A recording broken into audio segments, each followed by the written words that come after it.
దేవునికి స్తోత్రం. ప్రియులారా, ఆశ్రయపు గుహ, దాగియుండు చోటు లేదా అదుల్లాము గుహలను గూర్చి తెలుసుకుందాము.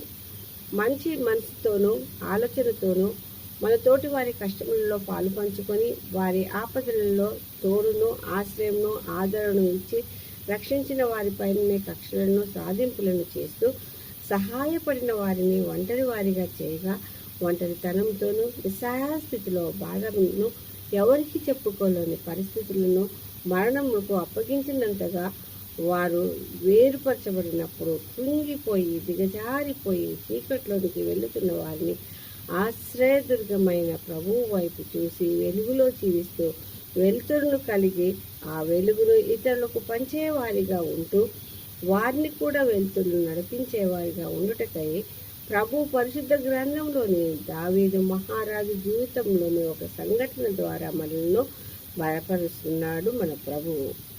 గొర్రెల కాపరిగానున్న దావీదును కనుగొని రాజుగా చేస్తానని అభిషేకించినప్పటికీ వెంటనే అతనికి రాజాధికారమును దయచేయలేదు. కానీ కష్టనష్టములను బాధలను చేసిన తర్వాతనే ఇచ్చినాడు.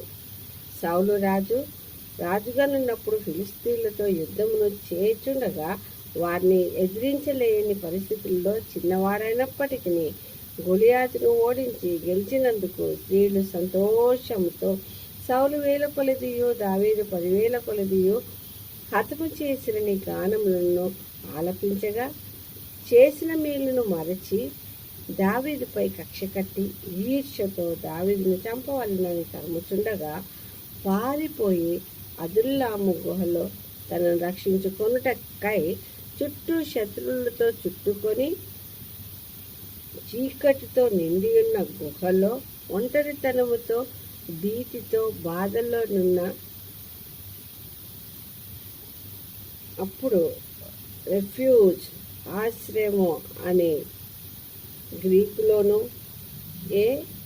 హైడింగ్ ప్లేస్ అని హెబ్రీలో అర్థమునిచ్చు అదుల్లాము కేవ్లో గుహలో దాక్కున్నాడు.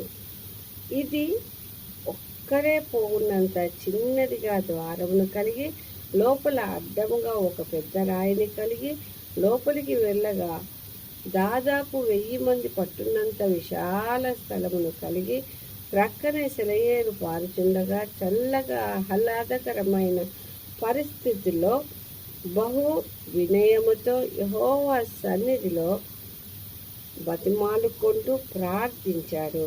142 కీర్తనలను రాసినాడు.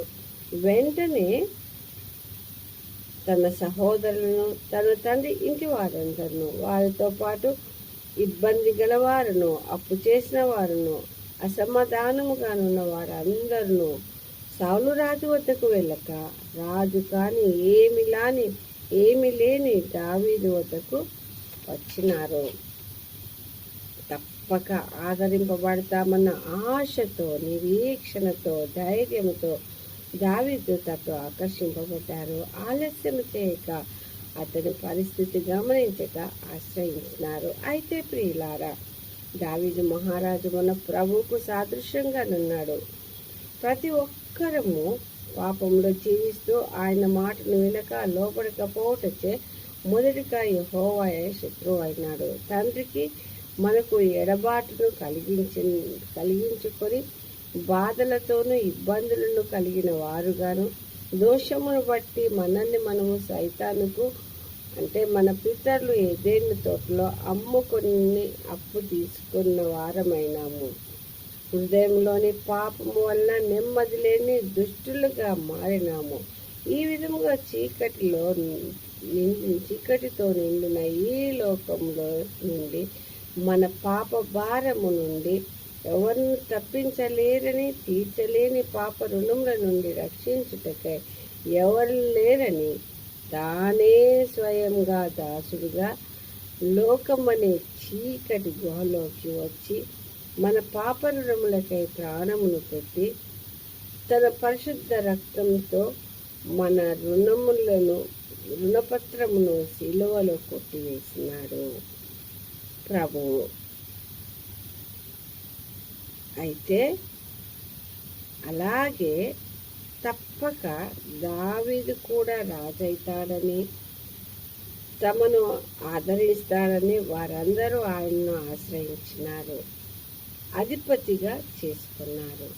అదేవిధంగా మనము కూడా ఆలస్యము చేయక సమాధాన అధిపతి అయిన మన ప్రభువును ఆశ్రయించి మన ఇబ్బందులను, అప్పులను, అసమాధానమును తొలగించుకొని వెలుగైన ప్రభువు వెలుతురుతో నింపబడ్డ వారమై ఆయన సహాయముతో ఆయన వద్దకు, ఆయన మార్గంలో ఇతరులను నడిపిద్దాము.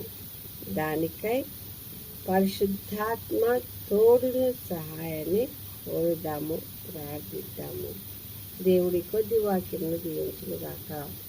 ఆమేన్, ఆమేన్, ఆమేన్.